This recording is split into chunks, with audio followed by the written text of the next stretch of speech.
I'm Roger Baker, Executive Director of the Stratfor Center for Applied Geopolitics at RANE, a global center of excellence for geopolitical intelligence and analysis. Learn how you can put geopolitics to work for your organization at ranenetwork.com.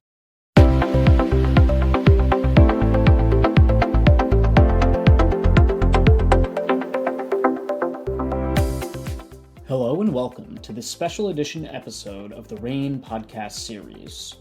Founder of RANE, David Lawrence, sits down with New York Times bestselling historian and Polk Award-winning journalist Colin Woodard. Author of American Nations and the Republic of Pirates, Woodard unpacks the deep roots of our national identity, from colonial rivalries to modern political divides.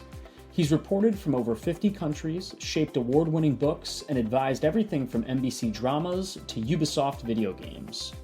Currently leading the Nationhood lab at the Pell Center for International Relations and Public Policy at Salve Regina University, Colin joins us to talk about the past, present, and future of the American experiment and what it will take to hold it together. We hope you enjoy this episode. Colin, this truly is a great privilege and honor to have a conversation with you, and hopefully this will be one of several. As I indicated to you before we started the podcast, it's sports talk, radio parlance. I've been a long-time listener, and this is a first-time call for me.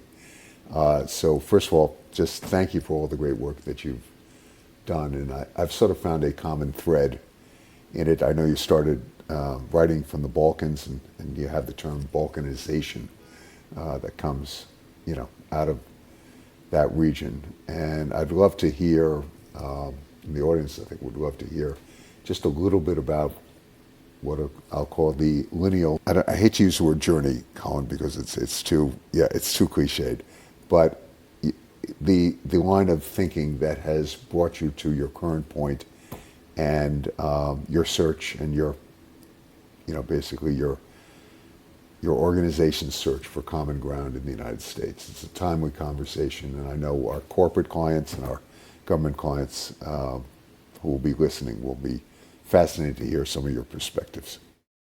Yeah, I mean, my time in the Balkans did inform the rest of my work. I ended up there very early on. I graduated from high school in 1987, so it was all perestroika and glasnost, and what would this guy Mikhail Gorbachev do? Will the Cold War situation change somehow? So I was gravitated towards that. It seemed like the exciting thing happening in the world. So I was a Soviet and East European history major, and that brought me in my junior year to spend a semester behind the Iron Curtain, as it were, in Budapest. And that semester, if you do the math, turned out to be the fall of 1989. So when I arrived there was communism, and when I left, there wasn't. And I saw all of the dramatic historical changes firsthand. And they were things I'd been studying. So it was an incredible experience, seeing the Berlin Wall fall and the last months of Ceausescu's totalitarian rule and the Velvet Revolution in Prague and all the rest. And so, I was hooked and, wanted to go back, and that was what I was studying. So after graduating, I basically spent my 20s and the 1990s in the region or in graduate school studying the region, and worked as a foreign correspondent there. And what that was a laboratory for watching, liberal democracies trying to be created where none had existed before, recovering from a totalitarian regime, trying to figure out what your country's history and identity and story are really supposed to be. The Soviets had said, you, Hungary, will have this story. This is what your past was. This is the meaning of your country. You Czechoslovak people, same thing. And now that regime was over, these countries all were having to decide what their actual story was going to be. What are we going to remember? What are we going to forget? What does it mean to be, say, a Hungarian? Do the people who speak Slovak who live in Hungary, are they Hungarians? We're not sure. What about those gypsy people? We don't know about that too.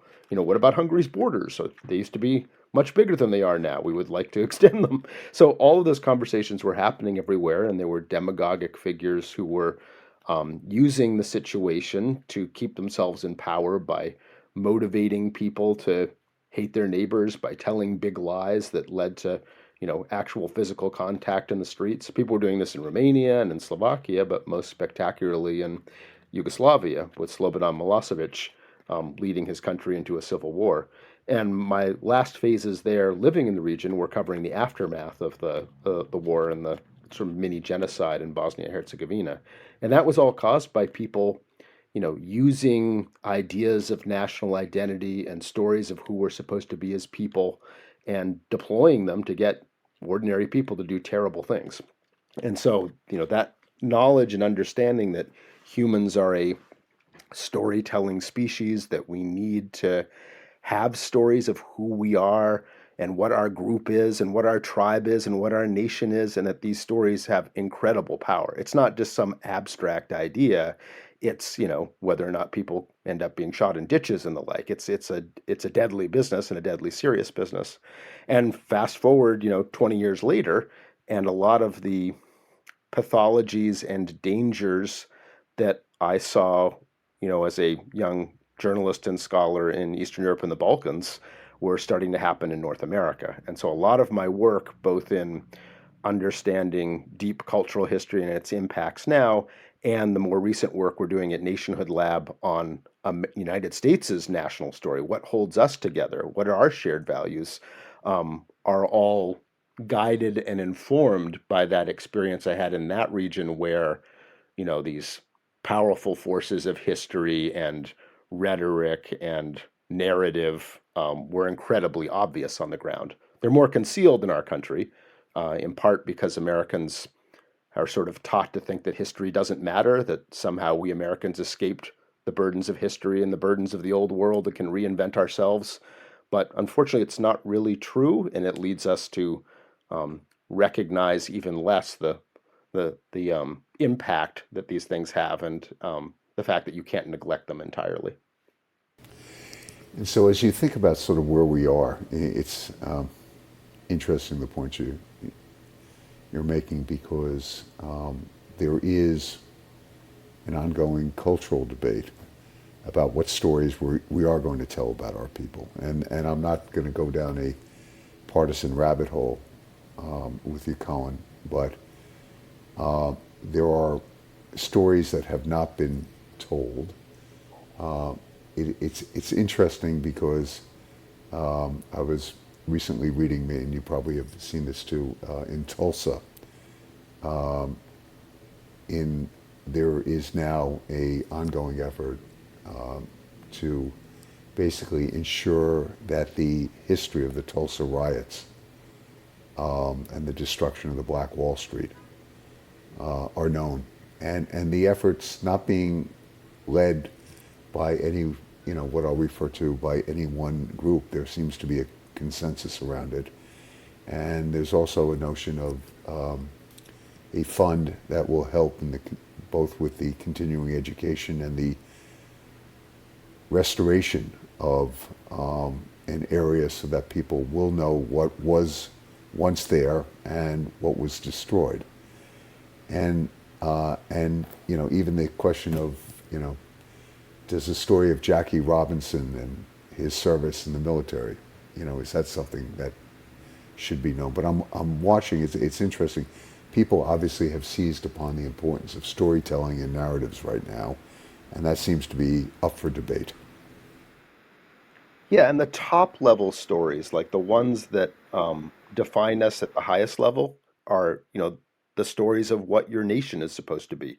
Where did your nation come from? Who belongs? Where is it going? What's its purpose? And in a country like ours, which is, yeah, I say it's a balkanized federation because it was founded by rival colonial projects.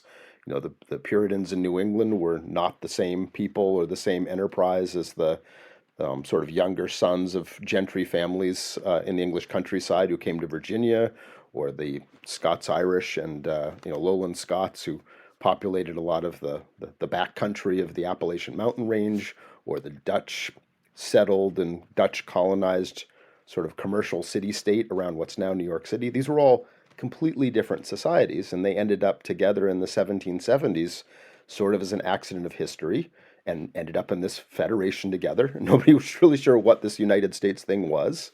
And they didn't have a shared religion or a shared history or a unique language all their own, or an idea that they had lived as a peoples in this place since before the history existed. None of those things that other nations use to construct their identities existed. So the story for the United States, I mean, all countries need a story of who they're supposed to be, but it's really important if you're a country like ours. And what you're pointing to is that in our country, that was realized after the fact. The United States existed in the 1770s before there was a story as to what being a United Statesian meant, or what the US was supposed to be. Is it a NATO alliance? Is it an EU? Is it supposed to become a nation state, like Prussia or France? Nobody was sure, and it wasn't until the 1830s that people started trying to find an answer. And the problem was by the 1830s, there were two competing answers, two broad narratives of who we're supposed to be that were in conflict. And that's sort of been the story of our history ever since. A battle between defining ourselves around the ideals in our opening statement as a people, the Declaration of Independence, that we as Americans are devoted to, to the proposition that humans are created by the universe or God or nature's God to be able to survive, to live, free from tyranny, to pursue their happiness as they understand it, and to access the representative self-government that makes it possible. That's one view, but it was countered immediately and in real time from the 1830s onward by a counter view that said, no, the Declaration is wrong. Jefferson was a fool. Humans are not created equal. In fact, the only people who could realize the promise of the Declaration are the superior blank people. Originally, it was the Anglo-Saxon race, and that we're the ethno-state of the blank people, Anglo-Saxon race, and sometimes it was expanded into other groups, but the whole point was that there are some Americans that don't belong. In other words, if all people are created equal, you start messing around with the definition of who's truly a person or who's fully human. And that battle between an ethno-national authoritarian view of the country and this civic ideals-based view is the history of the antebellum period and the Civil War and Reconstruction and Southern Redemption, as they called it, and the Jim Crow era and the Civil Rights Movement. It's not until, the 1960s that we had a federation-wide consensus that we are, in fact, devoted to the Declaration. It wasn't until Lincoln at Gettysburg in 1863 that a president said, yes, this is the purpose of our people, when he gave the Gettysburg Address. That's why it's so historic. But, the first time that one of these stories captured federation-wide consensus was in the 1910s and 1920s, and it was that other story. It was the white supremacist version of things under Woodrow Wilson, when Birth of a Nation was all the rage, a blockbuster film celebrating the KKK's violent repression and rollback of the political emancipation of African Americans in the South. They were the heroes of the film. When the 1924 Immigration Act was passed, explicitly passed by Congress to maintain the Anglo-Saxon character of the country by having, racial and ethnic exclusions to try to keep all those Catholic and Asian and Jewish immigrants who were coming from, they were different from the Anglo-Protestants who were there, and they wanted to stop that. When Woodrow Wilson was segregating the federal government, the victorious Union government was being racially segregated. So, this has been a battle throughout our history, and if people don't understand that, that has been the struggle we've had, and it's a heroic and epic struggle, then you can't understand anything about, who we are, what our weaknesses are, what our strengths are, and where we should go. And the story of, Jackie Robinson, or whether you talk about or pretend the Tulsa race riots didn't happen, or, many other aspects of our history. That's sort of what's at stake, is an ability to even understand, who we are and where we came from, and what the dangers are and what the stakes are. And so your work with the lab has been very much with that lens on history. Yes. And what I'll refer to the context that we are unique in many regards because of how we've evolved in the, as you say, we'll call it a loose federation. Your lab has been focused on trying to find our common ground. And maybe you can describe a little bit about the work and sort of what some of the conclusions are. Yeah, so, understanding that the United States is in crisis, that a lot of centripetal forces are happening right now, and the divides are getting deeper and deeper. We founded Nationhood Lab at the Pell Center at Salve Regina University in Rhode Island in order to, in academic terms, study the problems of United States nationhood and how to solve for them. But the most important aspect of what we did was said, look, we have lost our sort of civic national story. What is the things that hold red states and blue states together, that Republicans and Democrats and independents agree on, that transcends all the other things that we fight about, even legitimate political fights, that bond us together as Americans? What's the common story? And I knew from having written this book Union about the struggle between the civic and the ethnic narrative, the ethno-nationalist narrative, that the key thing is that we no longer know how to talk about or enunciate in the 21st century that good side of our story. So that was the project. Like, our task was, okay, could we take the sort of ideals-based vision of the United States that has a tradition going back to the 1830s that Lincoln evoked at Gettysburg, an MLK on the Mall, and could we figure out how you talk about that now in the 21st century in the way that people can understand? And so the first thing we did was to just put out a poll to figure out, well, what do people think? What's the baseline? Do people like the Declaration? Do they prefer a more heritage, character, intrinsic things that are intrinsic to, like, people and their bloodlines and their heritage? Which one did they like? And so we actually polled people. We took competing versions written as nicely and compellingly as we could of things based on the civic values in the Declaration, and things that are more not ethno-national but ethno-national adjacent, in that they're tied to those things that are sort of intrinsic to people rather than universally available to all humans. And I thought that the latter would win because they just sounded more concrete, and the stuff with the Declaration sounded sort of abstract and maybe a little academic and pretentious. But no, the real shock for us was that overwhelmingly people preferred the civic national Declaration based views of the country, but like sort of like a 60-40 margin. And that applied across generational and gender and racial lines and regional lines, largely on partisan lines as well. It's one thing that does in fact hold us together. And when we simply ask people a straightforward question without a competing narrative, it's like, hey, do you think that as Americans we are tasked with protecting one another's rights to, life, liberty, pursuit of happiness, to those ideals? Are we in a covenant? Are we in it together in that sense? And I thought in that later poll that we would maybe see another 60-40 split. It was 97-2 in favor. I mean, that's a margin, a more lopsided margin than our pollsters had ever seen for any question they'd ever posed to anybody. Like, if you ask Americans, and like Pew or Gallup did, I looked it up. It was like, is the world round or flat? People only say it's round by an 80-10 margin, with 10% undecided. 97-2 is pretty incredible. Now, what do people mean by that? Of course, we did parse that and study that, but I guess what I'm saying is what we didn't realize is that latently under there is a massive supermajority of Americans that really do believe that that's how our country is supposed to be defined. And it transcends, politics and most things. There's about 20% of Americans who actually like an ethno-national, authoritarian, almost fascist-like agenda, but they're a very small minority.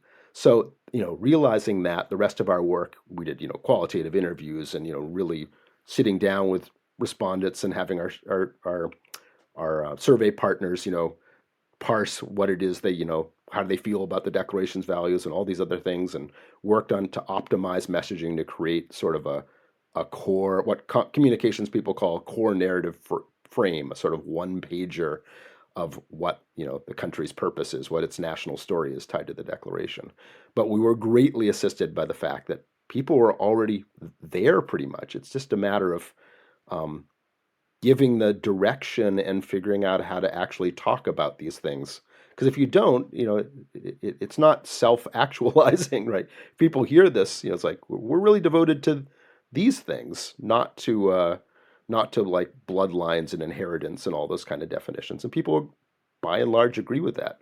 But if you don't enunciate it, your society is in trouble.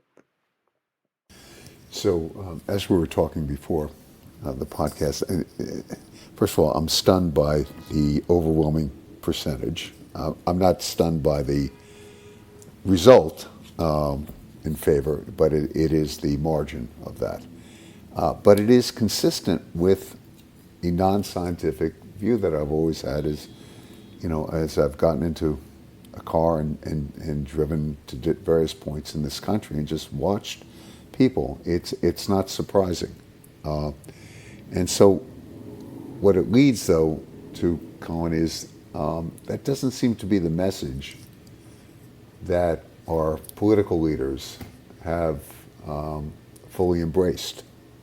It just doesn't seem, it's part of some of the great speeches that are made, but not necessarily the agenda.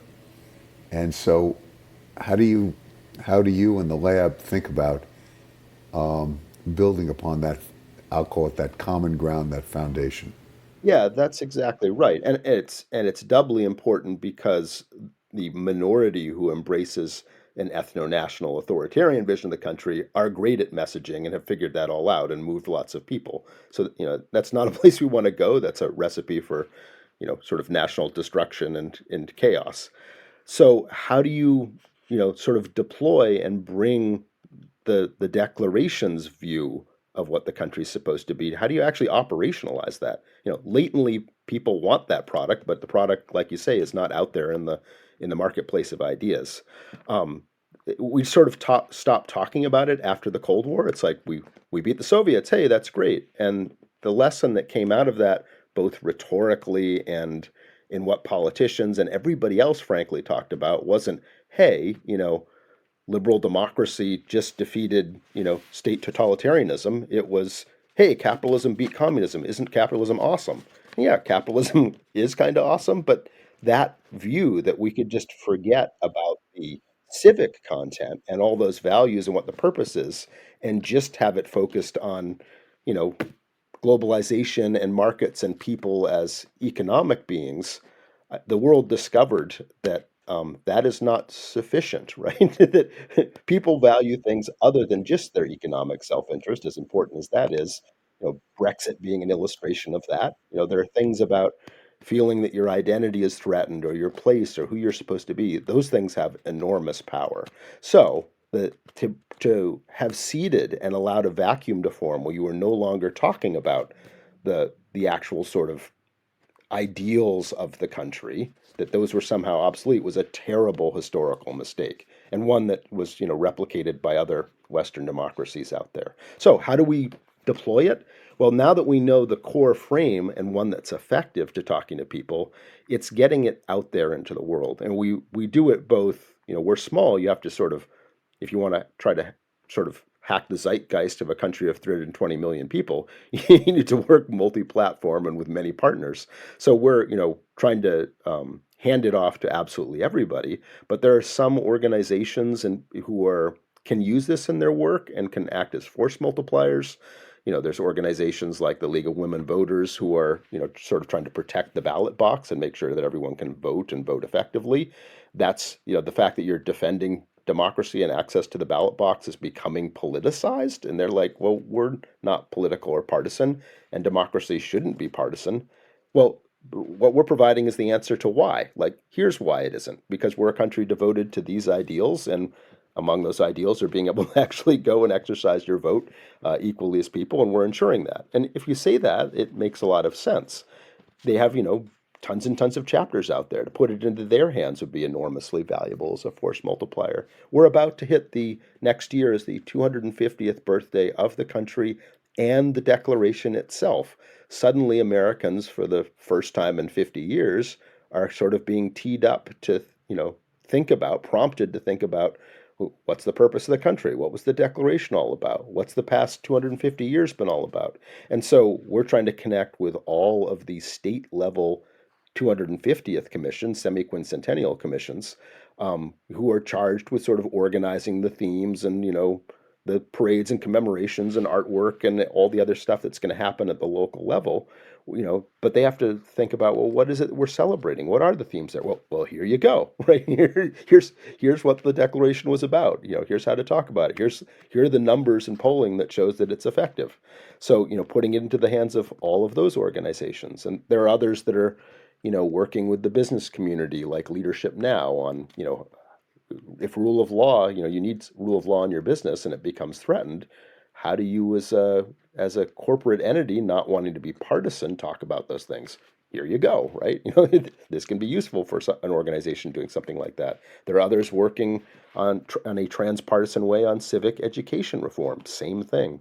So, among the conduits, we're trying to put it into the hands of sort of what I consider the wholesalers, people who can use this in their mission, who have their own entire networks out there.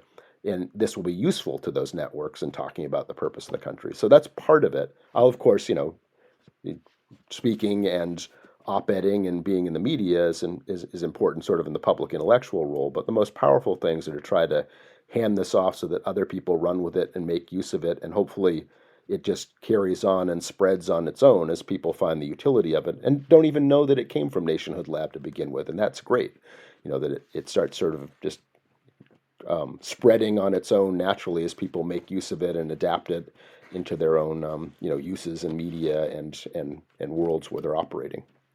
Because the values at the core of it are resonate with people and they're good values. I would, again, not scientific the way the lab does it, but I will tell you observationally, when you see who is with whom in this world, and I particularly remain very optimistic when I go to public playgrounds and you see which kids are playing with whom and such. I see that as a reflection of your finding of what I refer to as a common civic bond between us. And when I was at the U.S. Attorney's Office, quite by accident, but I made it a point to, whenever I heard there was going to be a ceremony for new citizens. I don't know whether you've ever witnessed that, Colin, but it is one of the most moving experiences.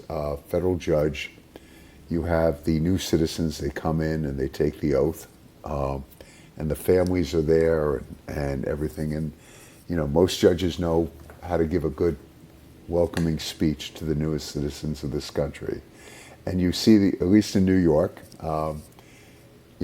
the diversity of people. We have 200 different languages spoken here in the city. And it is one of the most moving experiences that one can have to see new Americans. And obviously they have to study for an exam, and there's a whole process they go through. I'm not sure what the process is these days, but certainly back when it was very, very reaffirming about what this country stands for. And then when you see where they came from, and many came from very, very difficult situations. These were not people who had just decided to relocate here because they like the weather. Okay, it's a remarkable experience. So I don't know whether you've ever witnessed that. I haven't directly, but I've heard other people who've done as you have say exactly the same thing. So it underscores your conclusions. I guess that's the way I would phrase it, about what holds us together. So what your current efforts, and I'm also mindful of the 250th anniversary, and there continues to be a debate about history itself. There's some historians that I favor, in terms of the books I read. I'll admit that there may be some, confirmation bias in my selection of books, and you've obviously written beautifully about the history of the country as well. And one of the things that I am noting, and our clients note, is that there is, and if we're going to have a debate, and if we're going to have a discussion, and we're going to hopefully find our common ground, there's an issue about historical literacy. And, I know it's entertaining on TV. Jay Leno used to have jaywalking, where you go up to the average person and, ask them, who fought in World War II, right? And I've seen this, repeated on Bill Maher. I've seen it repeated on Fox. I mean, and I guess it's funny in some respects, but it's not in others. And I'm just curious how you in the lab have thought about, I'll call it, people talk about financial literacy, they talk about, a lot of things, but the importance of civic and historical literacy. Yeah, I mean, I as a historian and somebody who did a liberal arts education as an undergrad, think that that's absolutely essential. I mean, if you don't know where you came from and why the world is the way it is now, you're sort of lost in the woods. And a society that doesn't value or pay attention to history is a society that's becomes very vulnerable, as we've seen. A lot of countries centralize that. You'll have a Ministry of Culture, and there'll be a historical curriculum, and they make sure that the people of France or the people of Hungary or the people of Japan know their history, because it's considered part of the project of ensuring an identity and acculturating people. Now, you wouldn't do that in the United States because A, we're federated and our regions don't agree on what our history is, but also we don't trust that kind of top-down control. But we've also started dispensing with history, especially in the past couple of generations. The effort, beneficently minded to make sure that people have their reading and their math and STEM skills together, and that those things would be the things that schools and teachers would be tested on and punished or rewarded for, meant that all of the emphasis was placed on those things to the detriment of history education and civics education. That started vanishing from many, many school districts. They de-emphasized those things. And the crisis, even at the university level, there are fewer and fewer people enrolling in the humanities and history and all of those other skills and disciplines that let you understand and have the skill sets to deal with a complex world. The people who can take the technical silos and draw together the interdisciplinary implications of things that are discovered by people with high degrees of technical specialization. Those things are more important now, not less, as the world's gotten more and more complicated. And yet, we as a country have sort of gutted and allowed those things to atrophy to our detriment, and you can kind of see the results on the ground. In terms of history per se, yeah, it is essential that people have a basic understanding of their history, and it's also essential, this sort of debate that somehow, if we talked about the warts in our history, if we talked about slavery or the Tulsa massacre or the elimination of the indigenous inhabitants of the country, if we talk about those things, that will somehow weaken or undermine the country, when the reverse is the case. What's undermined and weakened is people not understanding the present and where the country came from and the struggles that we had to have to make our country more perfect, to work our way towards the ideals in the Declaration.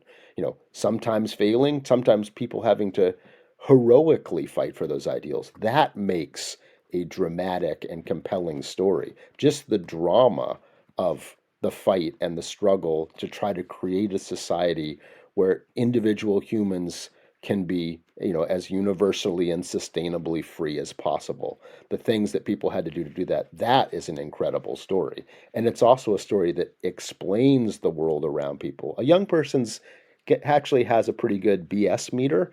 And if you say, hey, the Union won the Civil War and slavery ended it, isn't that great? And you skip over Reconstruction and the failure of Reconstruction and Southern redemption and And the mass migration and Jim Crow and migration everything. and Right? race riots and all of that stuff, then how are they going to understand why there's suddenly a civil rights movement, right? You wouldn't need a civil rights movement if Reconstruction hadn't collapsed in the 1870s. So people will detect that there's something wrong with the story. Young people will, and will distrust it. And you're not building the strength in the country. You're creating weaknesses by doing that. So it's a win-win situation to tell the story of the country with its warts and all, not to say, gosh, we're bad people and America is a lie.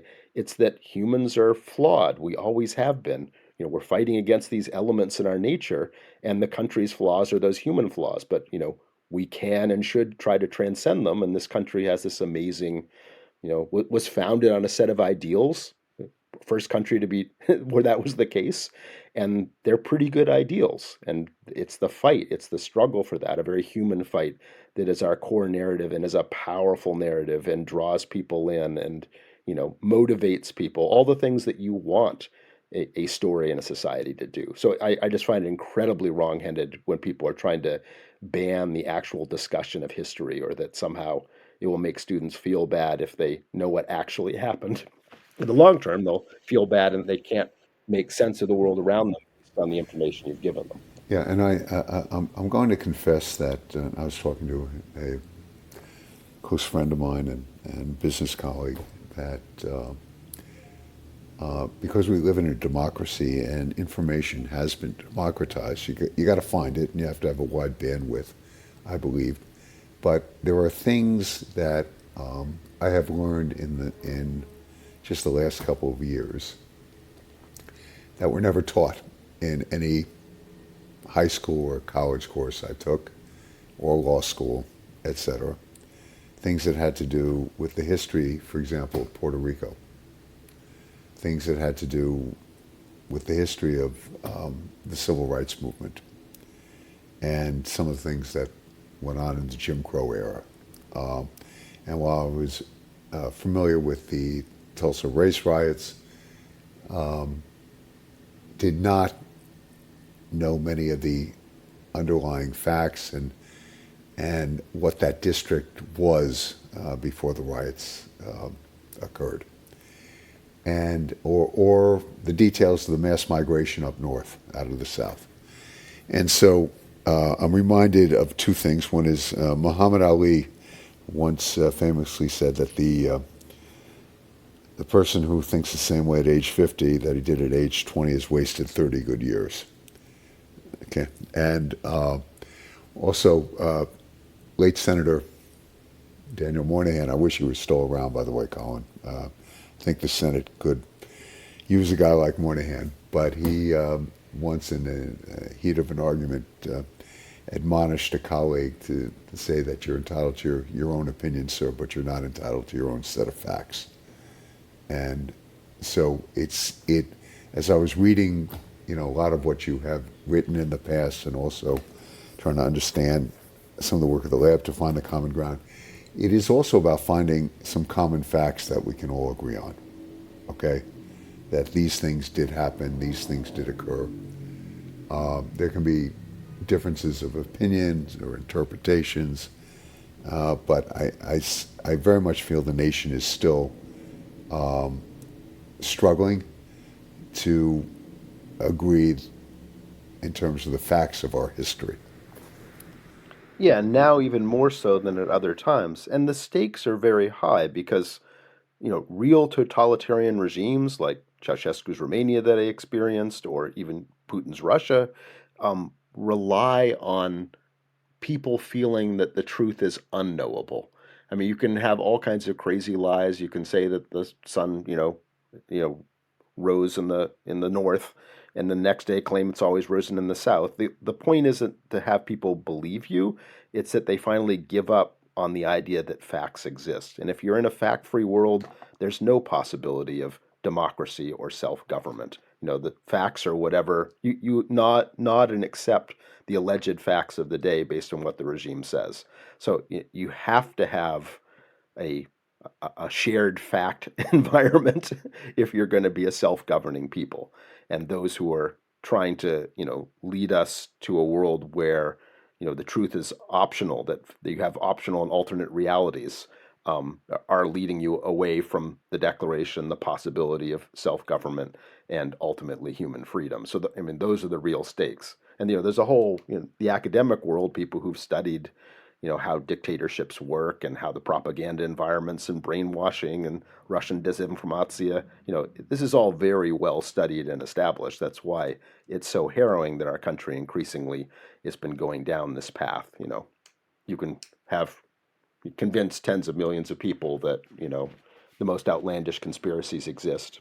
You currently have the chief executive of the country reposting the idea that Biden was executed and there was a robot replacement for the last months of his administration. I mean, this is pretty far gone stuff, in the factual environment, and it's becoming pretty commonplace. The number of people who believe in the QAnon conspiracy out there, the number of people who, instead of taking a free vaccine to protect themselves from a deadly airborne disease, were instead injecting themselves with horse dewormers.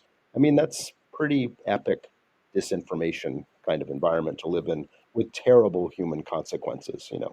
Extra, hundreds of thousands of Americans died because of these crazy conspiracies out there that led them to not protect themselves. Exactly. So, separate conversation about conspiracies and the history of conspiracies in the U.S. They've existed since the beginning, and I guess they've only been amplified and multiplied as a result of the ways that we communicate and share information. I wanted, again, to go back to the common ground because I've personally witnessed this. When you see a tragedy in the U.S., it could be a natural disaster, it could be a terrorist attack, it could be a mass shooting. Car accidents, Yeah, I just watch the way people behave, right? They just, they're wonderful in a crisis. yeah, it's just, it's very remarkable about this country, and I've had people from other countries who have said that that's not the norm Yeah, where they're from. we're And just so, not good yeah, at. how have you thought about that? I'd be curious. Yeah, I mean, people in a time of crisis, Americans are great, jumping out, looking out for their neighbors, risking their lives, doing incredible things, being charitable. There's a mass shooting or a hurricane, people go and help their neighbors, but we're not as good at looking out for one another the rest of the time. That's the part we need to work on. I was reminded as you were talking about truth and alternative facts and alternative truths and of two things. One, Dostoevsky's quote about to make the truth more plausible, it's necessary to mix a bit of falsehood with it. So, it's just the way it is. And also just in terms of, the common ground, there was an iconic Japanese movie, Rashomon, where different people witness the same event, and they walk away with different and equally plausible perceptions of what has occurred. And what I have tried to convey in some of my conversations with people is that you can reach different conclusions, and you can be more optimistic, less optimistic. You can be angry. You can be somewhat ebullient about some things, but there are certain facts, and particularly historical facts, and also the need to continue to re-examine what has occurred. So through my experiences and your experiences, you have events like 9/11, you have the financial crisis. There are still things that we are learning about those events and our reaction to those events and what caused those events. And so what I'm also hearing, hopefully I'm not, inferring too much here, Colin, is that there's a constant need to continue to re-examine history and to learn new facts that may emerge. Yeah, definitely. And history helps us understand the present, and as the issues in the present change, the things we need to draw from history to understand the present are always evolving. So, the priorities we have in understanding our world will shift, and therefore the emphasis and the parallels in the past become different. A different time in history or a different set of characters suddenly become important to sort of understand how humans in the past have dealt with similar situations. So I think that's absolutely true. And coming back to your common ground element, I mean, one big pillar of what Nationhood Lab does is this national narrative development and deployment work we've been talking about. But we also, explain and probe with data the divides in the country. I wrote, this book, American Nations, about our regional cultures, and it maps them based, on cultural geographers kind of template and stuff on how cultures form. And the mapping of that allows you to look with incredible detail at regional differences and all kinds of things, and to take today's data and understand the regional differences and the cultural values at work that cause them, and therefore help you do better with it. But that leads us to do all kinds of polling on different kinds of issues, and we've looked at, some of the biggest hot button issues, the politics of abortion, gun rights, climate change. And in all these different issues, when you actually look at the polling data, even when you look at it across regions, Americans are actually a lot closer on what they want in these issues than certainly you see among the politicians. I mean, there's still differences, but the difference is, like, a 30, 35, 40% difference, not a 99% difference. There's broad consensus over a bunch of things in the middle on all of these policies. It's just that understanding that if you vote for candidate A, you will get these policies, and if you vote for candidate B, you will get the opposite of these policies. That doesn't, it doesn't translate very well in political behavior. But what people actually want at the end of the day, if you take out, which team is rooting for which thing, most Americans broadly agree on a lot of stuff, even on these, difficult issues. So, that again is if you're in a politics that's not as divisive, if we're actually working together, we agree on a lot more. The zone of agreement is a lot wider than our current political space is actualizing or allowing for. Right, and I'm glad you said this.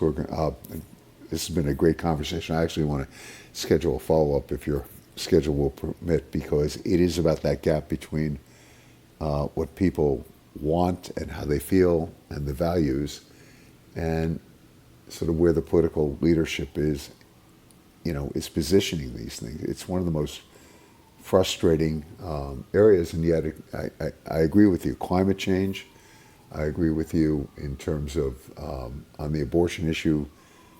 Don't try to read into my politics, but President Clinton, spoke eloquently on this issue, recognizing that the issue would never go away, but that there was common ground. And he defined the common ground that there should be less abortions in this country, and that there are different ways to accomplish that without treading on, people's rights or making it a constitutional issue. And I've seen this with, the issue of climate change and the environment. There are a number of people who, you wouldn't think would be in agreement on the things we should be doing and can be doing to protect the land, the air, the water, to have, what I'll refer to as reliable sources of energy and such. And yet, there are these deep partisan divides, and a lot of money is being made and being raised around these divides, Colin.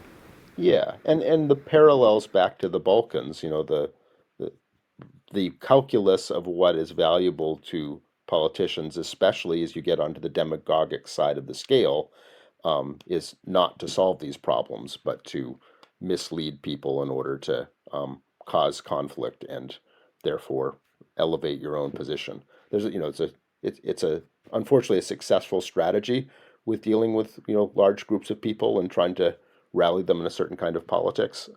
But we can talk about that in future and how that has Okay. parallels with today and what we see today. And so, a quick question: if one wanted to,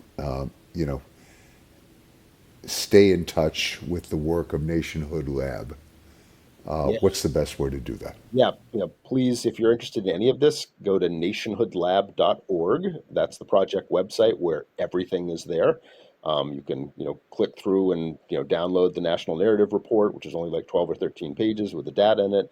You can see all the data analysis we do, all freely available to one, come all, and links to companion articles we do both in the media, big, some of Politico's most read stories have been stories I wrote about some of our findings in areas like regional differences in life expectancy and in gun violence.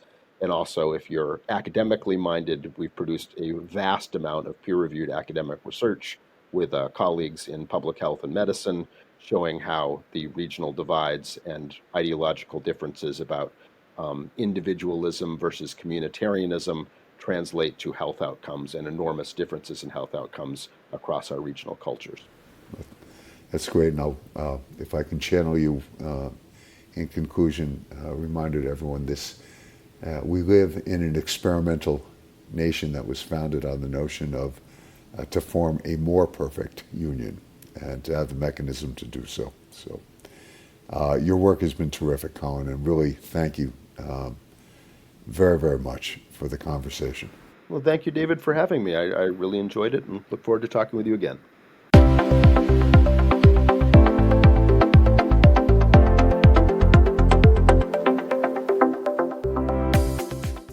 Thanks for listening. Dive into Colin Woodard's full bio and collection of writings by visiting the link in the episode description. Subscribe to the RANE podcast series today to stay up to date on all things risk, available wherever you get your podcasts. Or visit our website at ranenetwork.com. That's RANE network.com.